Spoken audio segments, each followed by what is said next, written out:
ആ നീ ഈ കുളിച്ചിട്ട് വരാമെന്ന് പറഞ്ഞിട്ട് കുട്ടുവിൻ്റെ ഫാൻസൊക്കെ ചോദിക്കുന്നു കുട്ടു എപ്പോഴും കുളിക്കുമോ എന്ന്. നീ കള്ളച്ചക്കനാന്ന് ആർക്കും അറിയത്തില്ല. നീ നീ മടിയൻ ചെറുക്കനാ കുളിക്കാൻ. നിന്നെ നിർബന്ധിച്ചാണ് നിന്നെ കുളിപ്പിക്കുന്നത്. ഞാൻ ഇനി ഒരു വീഡിയോ പിടിച്ച് എല്ലാവർക്കും ഇട്ട് കൊടുക്കാം. കുളിക്കാൻ വിളിക്കുന്ന വീഡിയോ ഞാൻ പിടിച്ചിട്ട് കൊടുക്കാം നിന്നെ, കേട്ടാ. മടിയൻ ചെക്കനാന്ന് എല്ലാവരും അറിഞ്ഞിട്ട് കുട്ടു, എല്ലാവരും അറിയട്ട് കുട്ടു മടിയനാണെന്ന്, കേട്ടാ. കാണിക്കട്ടെ വീഡിയോ പിടിച്ചിട്ട്.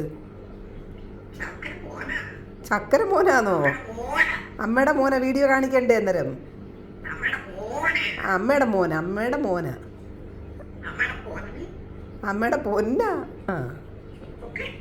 അമ്മയുടെ പൊന്ന. സുന്ദരിയാ. അപ്പോൾ അമ്മയുടെ സുന്ദരി മോന, അമ്മയുടെ മോന. ഓക്കെ, കുഞ്ഞിൻ്റെ വീഡിയോ ഞാൻ ആരെയും വിളിച്ച് കാണിക്കത്തില്ല, കേട്ടാ. എൻ്റെ മോൻ നല്ല മോന. അമ്മോൻ്റെ വീഡിയോ ഒന്നും ആരെയും കാണിക്കത്തില്ല, കേട്ടാ. എൻ്റെ കുഞ്ഞ് നല്ല പൊന്നല്ലേ ഇത്? എന്തോ